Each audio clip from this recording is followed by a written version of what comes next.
Hey, Lina, how are you? Hello, Eden. I'm good, thanks. How are you? Doing well. So, what's going on in Dubai? Well, as we are recording, we just recovered from the floods. Yes, So the I don't know when floods. the episode will be aired, but I can tell you it's not, the videos are not done with AI. It Yes, yes. was real. Wow, what's going on? I mean, like floods everywhere. So the airport full of water. Is it What common? we say, climate change is the real thing, Is it a real right? thing? And Really? we are Okay. living it. Like if we didn't believe it, well, maybe the hot country will become like tropicals. I don't know, but Yeah. it was definitely pretty scary. But thank God, not many casualties, and then thank God, the government actually like dealt with the situation quite quickly, so it's pretty cleared out, like day two, but still no schools. So apologies if the kids run in. Okay. Yeah. Yeah. So It's okay. So, Lina, you are the e-commerce guru of the region, right? You're based in Dubai, almost 10 years there, and you've been doing a lot of things in the region. Tell us about your story. How did you move there and how the ecosystem for businesses and e-commerce looks like? yeah, so actually, I started pretty young. I'm Lithuanian. I started in Lithuania when I was 13, doing websites, building websites for schools, building websites for, kind of .NET, what came to be like e-commerce in the future. And Yeah. then I went to Liverpool University in the UK, and I've studied electronic business. Liverpool University was the first university globally that had like university sort of accreditation to do what we call it e-commerce, Yeah. e-business. Honestly, hands down, I learned a lot. I learned, not just the technical side, but I learned how to make money online, how to sell the product online, how to position it, what should be the marketing message, the supply chain processes, and in general, how does the business work when you don't have that personal touch, when you don't have the personal connection, right? We were very used to, walking in the shop, person knows you, knows your size, knows what you like. So what certainly talking about merchandising was kind of not the thing, because we as consumers went to the physical stores. E-commerce is a different beast, right? You need to find how to position the product in China, in the US, in the Middle East, at the same time in France, Germany, and UK, which, despite being so close to each other, they are very, very different markets and very different consumers. So definitely learned a lot of structure. And after university, like bachelor's degree, straight in, I was, you call it luck, you call it hard work, but I was one of those very, very hardworking, lucky people who got a graduate scheme at Deloitte, London Consulting. I was part of the, I would say, multi-channel transformation globally when all the global retailers were going online and were trying to integrate their offline operations into online. So you call it like we as consumers wanted a beautiful website, while we as a retailers were worried that do we actually have a stock available to put it on that beautiful website. So was a very fortunate, worked with a phenomenal team in London, and you name it, John Lewis, Tesco, um, um, Selfridges, a lot of like luxury brands, a lot of grocery brands, a lot of fast fashion, Next, Zara's, H&M's, you name it. So cross markets, cross industries, great team, great managers, unbelievable mentors.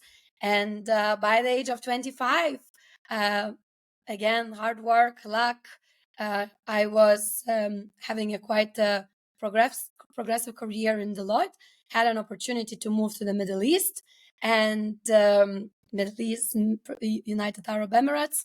And this was 2012. E-commerce was not still a thing. When I moved here, I was Yeah. shocked that I still have to go to buy my own groceries, that ASOS does not deliver the same day, and I order in the morning and in the evening I have 20 dresses at my London apartment. So I was genuinely quite shocked, how different, we have in the Middle East, everything, the biggest, the tallest, the most beautiful, super clean, super safe, a wonderful country. But the e-commerce was really, really still behind. So at the beginning, when the couple of months was maybe a shock, but then after, I wanted to be part of that transformation. So again, what I've never had a chance to do it in London or Europe or developed countries, work on the green projects. Well, that was the time now. So really contributed to digitizing the Middle East economies, and again, launching everything from Shopify to SAP Hybris to Salesforce Commerce to a lot of Magento projects for the retailers. So retailers, brands, distributors, resellers that never even had the digital marketing manager in the team. So that presented new challenges all around setting up supply chain, merchandising, customer service, digital marketing, and obviously technology part. And now, if you ask me now, fast forward 10 years, I genuinely think Middle East is leading in terms of how we are treating the customer, what service levels we provide. Like here is very normal 2-hour delivery, while in the Western economies we are fighting legacy, all the ERPs, all point of sale, a lot of restriction on the like data management because we mismanaged before. While in the Middle East, maybe we were late, but when we learned from the best, and we kind of avoided a lot of mistakes. So that's a bit of the long way short way Yeah. career overview. And now I run a business called Immerse Consulting. It's a consultancy agency that helps these retailers and brands to predominantly go online, right? And everything from a very basic Shopify to a very, very complex integrations on a full-on headless, whether you call it Hybris, Salesforce, Commerce, whether it's Magento. So everything from super small to super large, everything to bespoke build across the UAE, Saudi Arabia, Qatar, Kuwait, Oman, Bahrain. So that were the predominant markets that I cover. And on top of it, so I help to launch, and then I provide, let's say, like on a retainer basis, like C-level, you call subject matter expertise as on an hourly basis, where I help to scale those brands. And scale does not mean just growth. Scale could mean we become very profitable, and right, and we make we reduce the bottom line expenses. So covering everything again from super complex grocery to fashion to fast fashion, quick commerce, luxury, beauty, jewelry, so you name it. And now, just to answer your last part of the question, what's happening in the market? It's super exciting opportunity at the moment. Middle East is growing. It's the next big thing for sure. Probably after India. India is still faster than us on the Hmm. e-commerce space. But when I say we are growing it, you know, in terms of brands that understand the Middle East consumer grows. Brands that try to copy what worked in America fail. Hmm. Okay. So if you read the stories maybe from the Western world, maybe we are failing in a lot of e-commerce projects because those brands just did not think of what we want. They just tried to copy the model that works somewhere else. But the brands that generally care about the Middle East consumer, and so if I have to highlight what's unique about us, what's unique, first of all, we don't need pictures online, with snow boots. We don't have snow. Okay. Well, Hmm. we don't know. Maybe next year we will. But Yeah. up to now, we want to see the website merchandise for the Dubai region, for the UAE, like Abu Dhabi. So that is the palm trees, the desert. It is very simple, okay?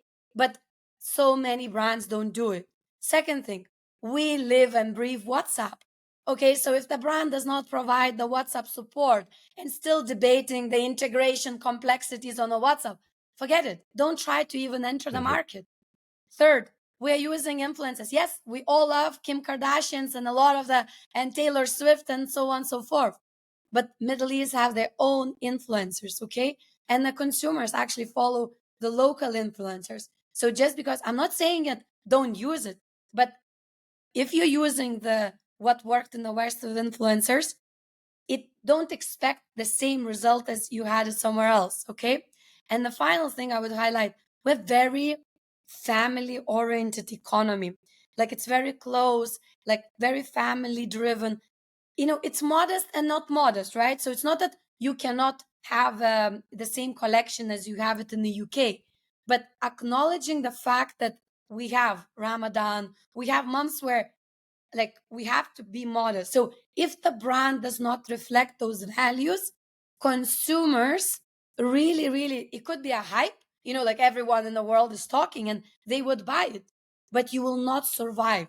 So just by having 1 month of successful sales will not make you survive here, because it is very competitive. Okay, Middle East is no wonder is a name. The West meets the East. We have everything from Japan, China, India, France, Germany, and America. We have a choice. What, if I would say in the UK, a lot of brands cannot enter, right? Because of the EU regulation, of UK regulation, different reasons. So predominantly regulatory. Here, not to say that there's no regulation, but it's different type of regulation that, let's say, Asian brands, they actually develop their collections or product range specifically for the Middle East. So we have their brands. So the choice for consumer that we have in the Middle East is probably the widest globally. Widest, yeah. So if you don't acknowledge that, you will not survive. Now the brands, just a final thought, the brand might say, oh, I need to come here and walk across the mall, learn. Yes, definitely. If you have the cash, come. We have beautiful malls, beautiful culture, great tourism spots, but we have everything online. Check all the marketplaces, and not to promote, but I'm publishing actually a book about these marketplaces in May, just because no one is talking globally that we don't need Alibabas, and look, they are here, and Shane's are Sure. here, and Temu are here, and Amazon is here. But we are also having a lot of locally like grown, very successful marketplaces, whether you call it Namshi, Sixth Street, we have it Drink Dry, we have basically Noon. These are all locally grown marketplaces. So if you want to learn about the ranges, who is doing what, you don't need to fly all the way to here. Of course, we would love to have you, and feel free to reach out when you come. We'll catch up for the coffee.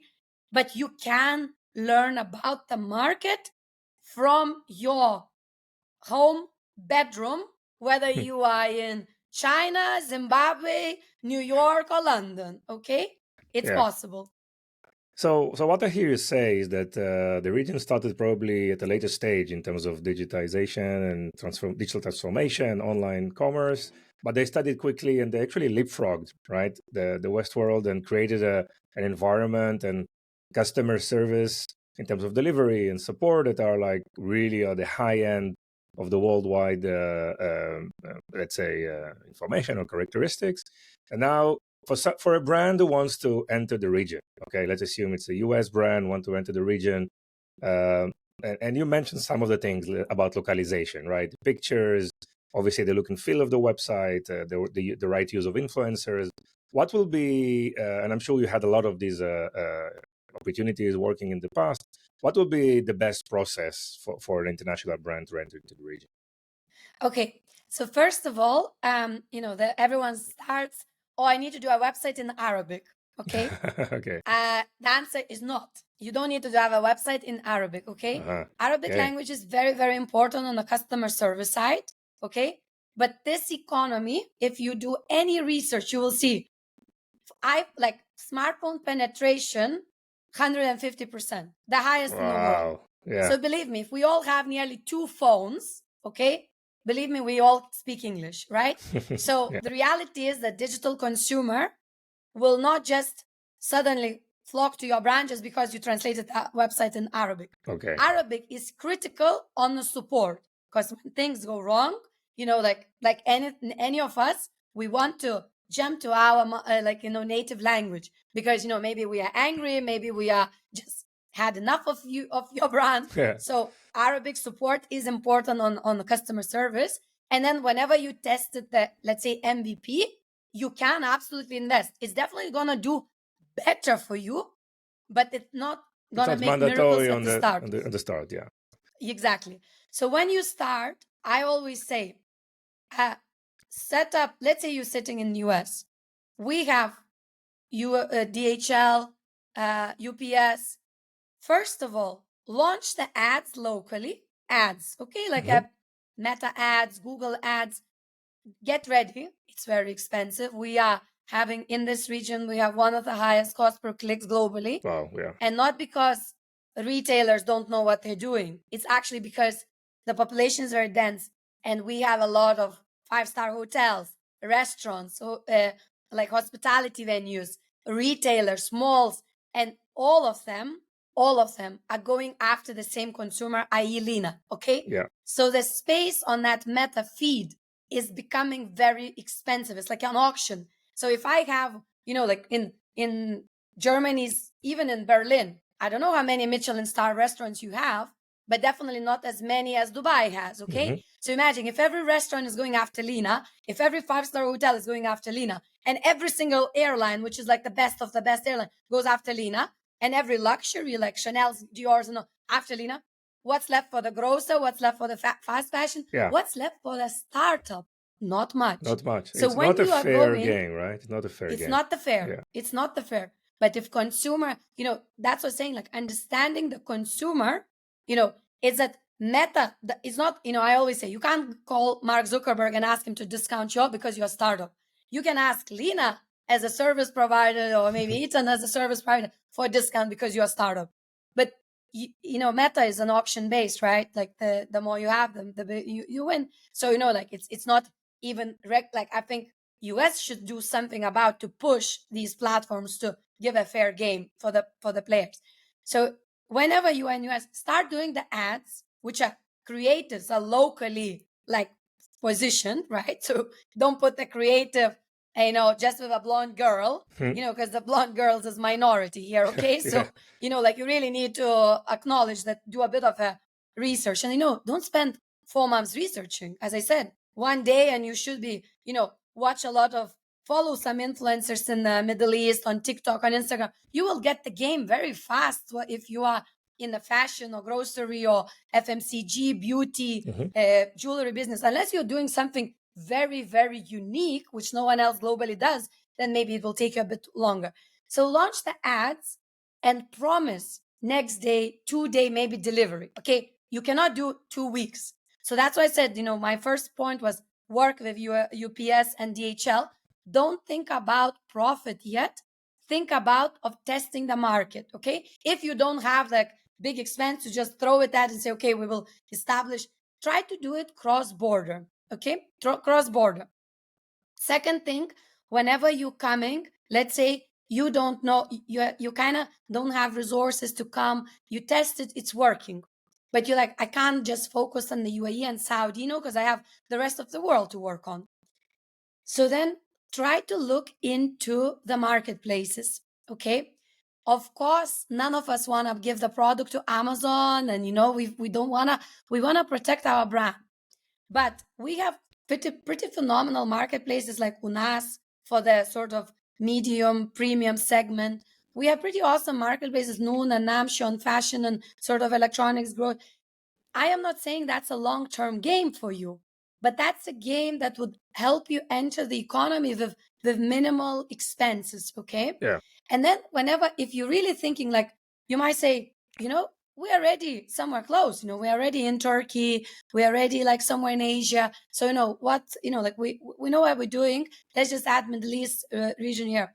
Uh, the best way to promote a brand here, as much as we are digital, if you are serious about going big here, you have to find retail distribution, whether it's in Harvey Nichols, or whether you do your own pop-up store, right? So Mm-hmm. you could be listed on Unhas and you are doing like launch event, like a pop-up Pop-up store. stores. Yeah. Yes, it's expensive, but it's a serious way to catch attention of the retailers, of influencers, because if you have a good idea, it will go viral very quickly. Okay. Because we are small. like it looks big, but we are actually quite small. Yeah. This is not the United States for you. Hmm. And then, as I said, the elements, the WhatsApp support, the email marketing, local ads, Arabic customer service. You can find freelancers on this. I'm not saying like spend millions. And then the minute you test middle UAE, Saudi cross border is the next thing. You have to have scale.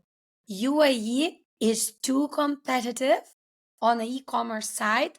Even if you are selling the best, the most beautiful, Yeah. you take it Gymshark, they are still not, they are phenomenal success globally.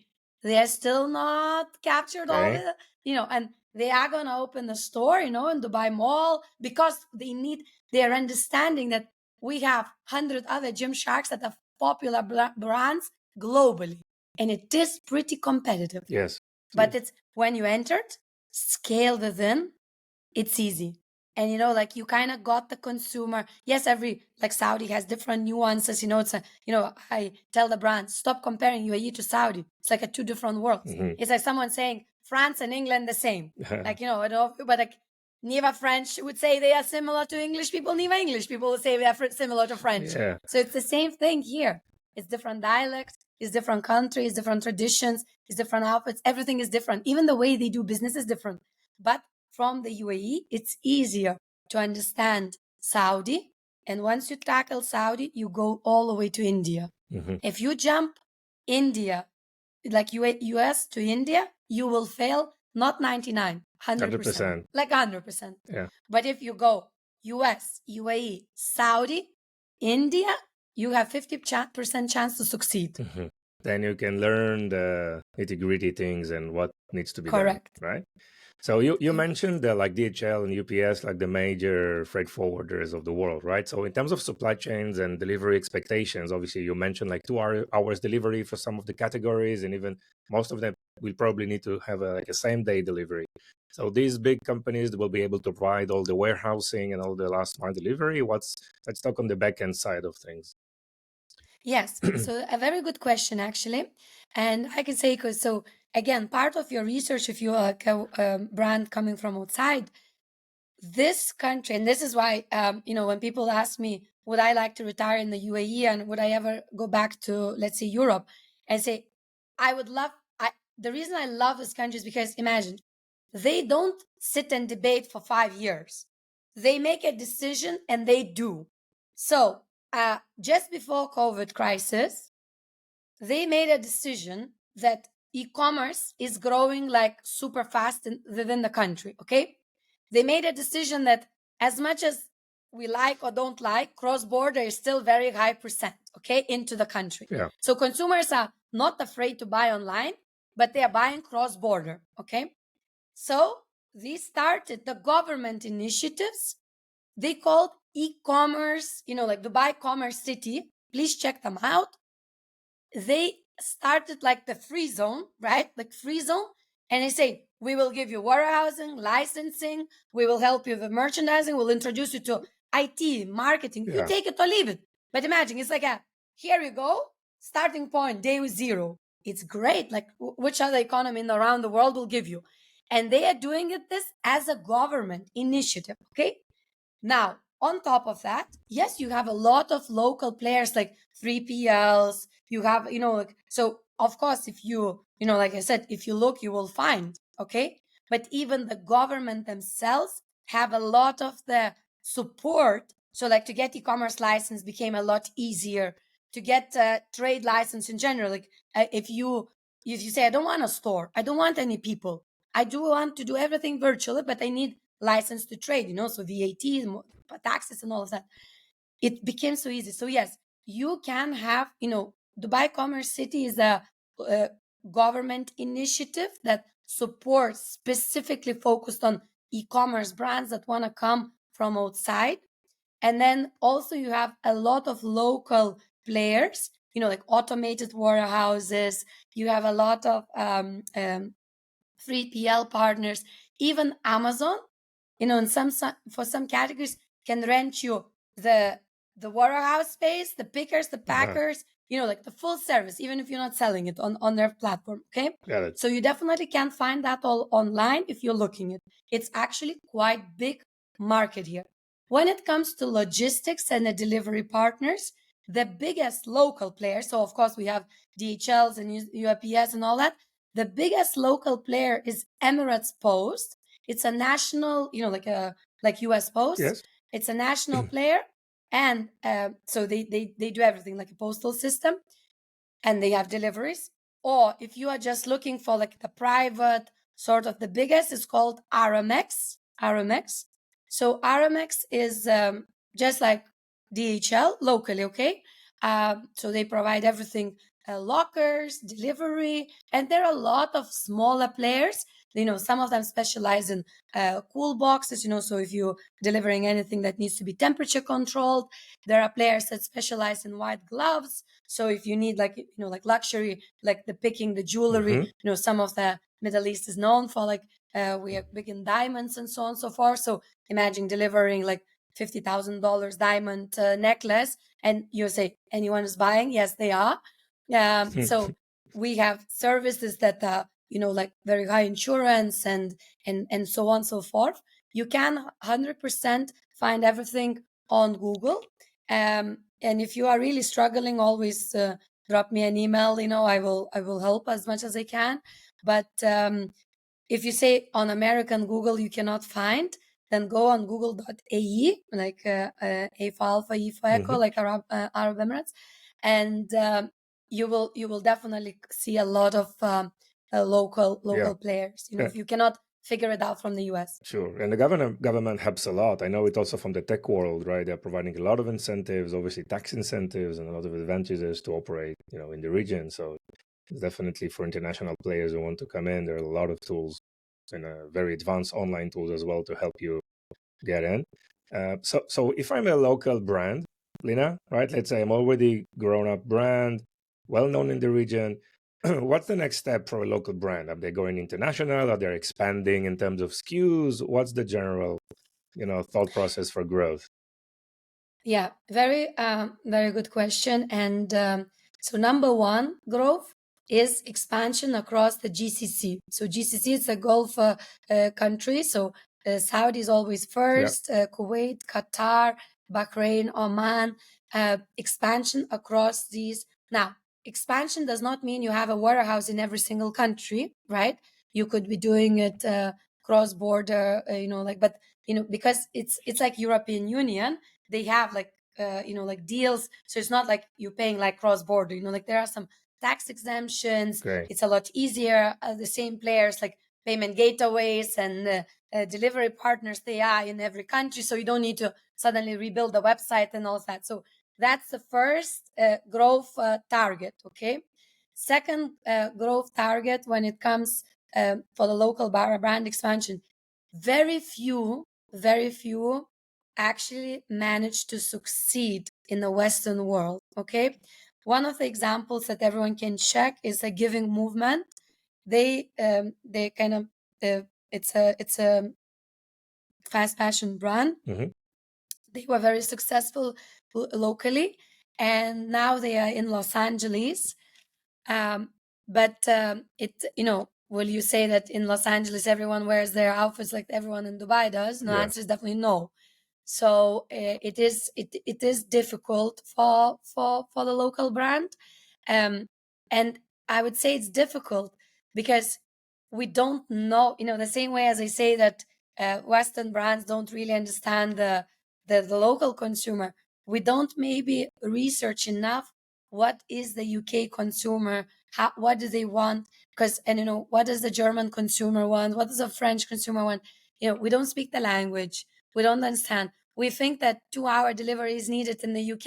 Now, if you put 2-hour delivery in the UK, the expense is It's going to higher kill you. than Yeah. any margin, Yeah. like that you make. So then, like suddenly we start making a loss before we even got the momentum, and then we start Yeah. thinking, should we pull out? Okay. So, we kind of go from hero to zero very fast. So I always encourage brands, we need to research, right? We need to, the same way as I gave advice, maybe list on ASOS, maybe list on Zalando, maybe list on, about you, the brands that are successful in the European market. Then for you to get the flavor, what are the customer complaints, how do they deal it, what do they want, Yeah. and then on top of it, the actual merchandise itself, right? So we are so locally used to, consumer fashion. What you need to remember, the Middle East, like we have, like, I don't know, every single nationality lives here, right? Local population is very, very small, so you have to cater it to the Western audience, to the Asian audience, and even in Asia, like we have very high population here from India, Pakistan, Philippines. So if you understood that consumer here, that consumer unfortunately does not exist in the UK. Like in the UK, that's a minority. So if you are catering that, the same style would not work. So then you ask yourself, should I be producing a new collection to kind of compete the UK's fast fashion or like high street brands? And then you question, oh, I don't have the designers in house that understand that again. So it's very I would say it's very it's quite challenging. And I definitely, if you not many success stories exist. The Hmm. success stories in fashion is giving women. The others are predominantly, creams. But then what they done B2C in the UAE. Like we built a brand, like influencers love, like the world, basically everyone loves the brand. But in the Western world, we went and signed up to distribution. Okay, Hmm. so the big players from the West came here and said, oh, like your brand is going viral. So for example, you take Huda Beauty, it's actually from here. And she tackled, like different skin complexions and everything. So the reality was that, okay, it was successful in the US, but reality is, she does also sell through distributors in a lot of countries. It's not direct to consumer as it could be just in the Middle East. Okay, Yeah. so those brands, as much as it pains me to say, but they have to go through distribution if they want to succeed, and scale on the top line, on a Hmm. on a revenue perspective. Yes. There are a lot of brands that just want to do good, but Yes. that's not what gives you the revenue. Right. And if you take, if we focus on the startup segment, right? What are some of the tips that you can provide and some of the best practices that you put in place for a new venture, for new brands? Okay, so what I really like about if I would have to compare it and I kind of say maybe that is becoming a tip. Middle East was never ever racing to the bottom. Whether you're a startup or a retailer or it's a very old school model in a sense that yes, growth is very important, but we can't just continue raise ourselves to the bottom because there's not many people giving that money in the Middle East. You know what I Yeah. mean? So yes, I'm not saying that every brand is profitable, but definitely every single brand, like on a startup side, is kind of like has enough survival for 6, 12 months, and they are not, if they're seeing that the cash is getting like depleted, they are reducing, like stopping, the maybe the if you like the growth. So they are looking to where to cut cost, how to cut cost, faster.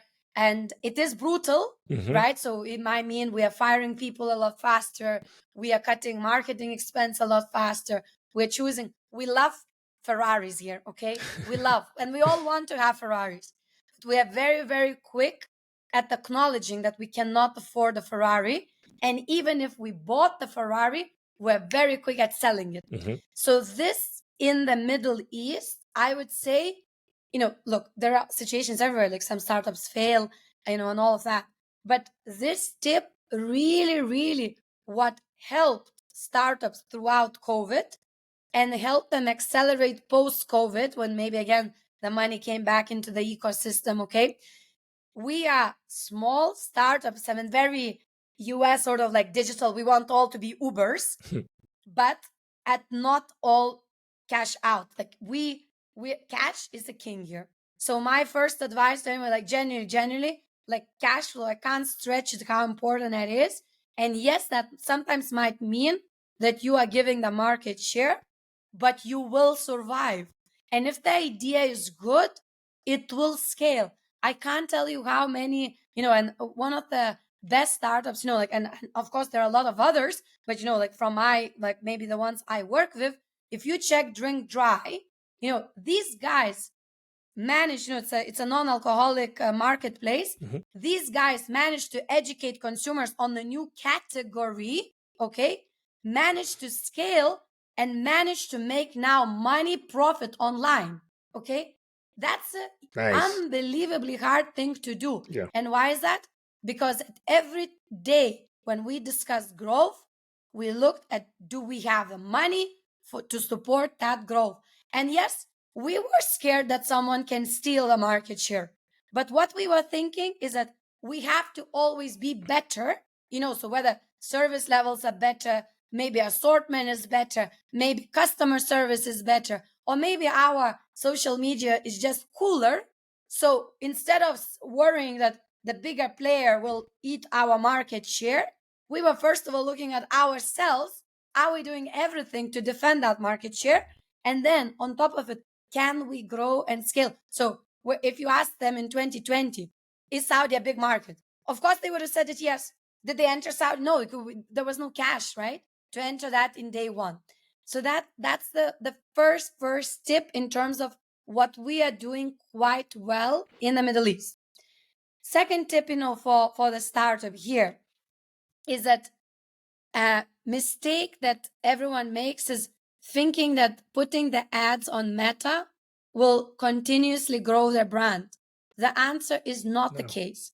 In the Middle East, we're very fast at copying things. So what your Meta ad was working last month, probably 5 other brands now picked up the trend. Okay. So if you don't have the secondary channels, like I can't tell you, and maybe Ethan, you also encourage the same, encounter the same. How many people tell me email doesn't work? I meet so many founders, email Yeah. doesn't work. And I'm like, says who? Says who? Because I can tell you, I consult 25 brands per month. Per month. I own 25 P&Ls. And I can tell you the lowest. And this is, we're talking from luxury jewelry to luxury fashion to actually quick commerce on the grocery, which is like a Mhm. similar to Deliveroo's, or like a GoPuff and all of these in the US. And the lowest revenue I have across 25 from emails is 10% of my top line. The Wow. lowest. So if anyone tells me email doesn't work, I am like, guys, maybe you should stop doing the business. First stop. Okay. Yes, you could be making a lot of mistakes on the email, so maybe you will start 2% revenues and 3, but I can tell you, I have brands that generate 25% of revenue from the email. Yeah. Okay. So imagine if you can save that. I'm not saying email is cheap, but if the same designer does your Meta ads, then like does the email, and then well, definitely cheaper, like cost per order than Meta. Okay. Sure. But what's most important is that from the email you own that customer. On Meta you are borrowing, right? So you're paying Mark Zuckerberg to get your customer, and if you can't figure it out on the second, third, or fourth order from them, then that acquisition cost, even if you are selling wonderful things, the chances that you broke even at first order, they're very, very, very slim. So you can't continue buying second, third, and fourth again from Zuckerberg. You have to think of the free channels. And when I say free channels, email is included. I know it's not free, but it's kind of free and it's your channel. You have to build it. Then when you catch the email, as I said, WhatsApp marketing here is booming. But if you haven't figured out email flows, like don't even start on WhatsApp, because WhatsApp has like a lot of restrictions, like 1,000 messages a day, and Meta has to approve it, a lot Yeah. of things. So starting it, that sort of CRM on WhatsApp is the wrong choice. But first of all, email, then WhatsApp, and then notifications if you have the app. They all do work. So any from the startup scene, the excuse is, oh, my Klaviyo is not integrated, my More Engage is not integrated, it doesn't work, I don't see the data, there are no UTMs. I don't let any startup tell me that. I tell them, pause, take a breath, and fix it. We will fix it together. But abandoning this is a no go. You will fail Yeah. no matter how great is your idea. So this is the second, kind of like retention is key. And the email and sort of WhatsApp marketing and notifications are the critical marketing channels for that retention. And that's, so if your meta drives you the first order, then so it's you will grow, right, at stable media spend. If that's the first order and then all these other channels, it will work. I promise to you, it will, Yeah. if you are genuinely start doing it. And the last thing, which I see a lot of startups that, we end up hiring a lot of like Ferraris, okay? Like we raise the funds, we hire Lina as a full time. I tell them, you don't need Lina. You don't need Mark Zuckerberg full time. People I could talk from my personal perspective. I would not add anything to your startup environment, like as a team. I'm too senior. I have 18 years of doing this. What you need to think of me is an advisor role. Like I work with these startups like 4 hours a week. They use my brains. I encourage all of you, like I work with a brand called, it's global brand, fpro.com. Basically football, they're selling football mats. Phenomenal startup, Nice. and definitely for the gonna be a unicorn, definitely, no doubt in my mind. Okay. But the team, they are all hungry, eager. They are ex-footballers themselves. They're professional. They understand the market. What do they need from Lena? They need the business, like the structure, the business. How do you scale D2C brand? How do you do marketing? They don't want to learn hard way. Okay. So they're paying, let's say me for the, but if I would join their team, like full time, they probably would quit the business Yeah. themselves because I would be too much for them.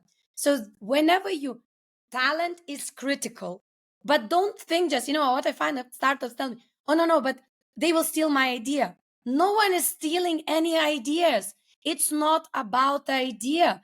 It's all Execution. about execution. Yeah. So the reality is, if you think someone will steal, stop doing it. That Yeah. means it's like, you don't believe yourself that you can get this through. So, but 100%, look, so when I say it now, I don't want people like, oh my God, I have to stop hiring. No, no, no. But really think, do you need this resource full time? Okay. Yes, it's a lot harder to find, contractors that will be dedicated, that will be giving. But at every segment, I can't tell you how many brands I worked for 3, 4 years. And I would say myself, guys, now you are ready to run 100 meters. You are now ready for the marathon. You don't need me. The obstacles are gone. They are gone. You are going. So if I was helping you every week, we can go once a month. And at some point, we will stop. Does that mean I will stop loving you as a brand? No, I still cheer them. I still, when these startup founders get married, I go to their weddings and we become friends. And I recommend them to every single person I work with. But does not mean I have them now as a client. I sit on a lot of boards because I help them grow, but they don't need me full time. Yeah. And if they would ask me to come to full time, I'll be like questioning, what are they like? I would really question, do they really understand that they are still a startup? You get me? Yes. Because Sure. I need to go full time in a job where there is politics, a lot of corporate structure, a lot of misunderstandings. You need to bring the juniors up, like I need to be in a full time where like there is managerial or the growth role. But in a startup, as I tell everyone, stop the hierarchies. You all in the business equal. You have to be passionate. And anyone that, when someone, that maybe sounds brutal, but when someone says to me, oh, it's 5 o'clock, I need to go, I'm like, I tell the founder, fire this person immediately. It doesn't matter that person is Mark Zuckerberg. Doesn't matter. Fire immediately. You can't have this corporate business mentality in a startup world. If I don't fancy working, you should not work that day. Okay. Because that's gonna probably do a damage. If you create some creative, that you don't believe yourself it's gonna work. This is not, like for Carrefour, like creative, I would pull it out, whatever, because it's a global brand. So even if creative didn't work, like people did not stop shopping groceries, you know what I mean? Yeah. But in the startups, we can't afford these mistakes. So what that means is that if you're just not feeling it, don't go to work at all that day, and tell the founder, you know what? Today, I'm just not feeling creativity. And, so at the same time, when it comes to this 9 to 5, that does not exist. If we have to pull the new collection overnight, if something goes live, like live, it has to go. And at the same time, if a founder, I can't tell you how many times founders, oh, I have private life versus this. I'm like, don't do DTC. Yeah. Don't do it. You have to become the Fully influencer committed. yourself, Yeah. on this social media. It's brutal. And I always even say to my clients, like, I said, do you think I'm brutal? I am brutal, but that's what it takes. I have to make you influencer. You have to tell no one else will present your brand better than you. Like coming to my football guys, I know exactly what needs to be done. But can I go on my Instagram and start talking about football? People would look at me and be like, what is she at? Yeah. Like, what is she doing? And at the same time, like if you check my drink dry store, like look at Erica. She is phenomenal. You can see from her face how much she believes in what she does. This is not fake. This is not like someone just created for her, like the script. It's passion. And that's what consumer connects with. This is what you need to do as startup. Yeah. Yeah. Yeah, yeah. Wow, really Wow, amazing really stuff, amazing Lina. stuff, Thank you Lina. so Thank you much. so much. Anything No else worries. you You wanna wanna deliver? You wanna share deliver? with You wanna us? share with us? No. So I think we covered a lot. Yeah. From the how to succeed as e-commerce brand, as a startup, and definitely final thought is 100% is execution. Don't be afraid of anyone stealing your ideas. No one is. In my 18 years career, I have never had I have a lot of copycats, drop shipment models where we successful and someone steals our creative, steals and puts on Amazon fake, puts on, I work with global, I'm not gonna name them, but imagine like global brands on in the makeup space. And I can't tell you how many fake products we see, whether it's a sunscreen, the lipsticks, creams on Amazons and all. Yes, we submit complaints. We have to even send some of the products we buy ourselves, and we send it to the laboratory to test because it's so well done. We don't even know ourselves. Is it really? Because it looks fake, but so there will always be a copycat. That means you are doing it well, Yes. okay? Yes. But Yes. thinking it that someone will steal your idea, like forget it. Great. Just focus on you first. And Great. that's my best advice. And you do need money for marketing. You do. You need. And final thing, if you any of you that are listening, if you want to learn about region, I do a lot of like content on LinkedIn. You feel free to connect with me. You will learn, at least what's happening in the market. I write a lot about e-commerce in general, like globally, but also if anything happens in locally, I will I definitely like I'll put it. So it's like, like probably one of the fastest way to keep up of the trends in the region. And as I said, mid-May, I'm publishing the book specifically about this market. It will be around platform economy in terms of how Temu is potentially a threat for all of us Yes. globally, right? But we have a lot of global case studies of what made them successful, what made them fail, and at the same time a lot of local brands, what made them successful, what made some of the brands fail, what's the next opportunity for some of the brands to scale. So definitely drop it. The book is not public yet, but if you connect with me on LinkedIn, I will be talking about it. So some of you I can send a free copy, some of you can buy on Amazon, so on and so forth. So definitely. Great. But all e-commerce. All e-commerce, and All we will e-commerce, and add all the we will add all contacts and the the relevant contacts and the links on the relevant show links on notes. the show. Thank you. So thank you very So much, thank you Lina. very It was a much, Lina. pleasure. It was a pleasure. Thank you.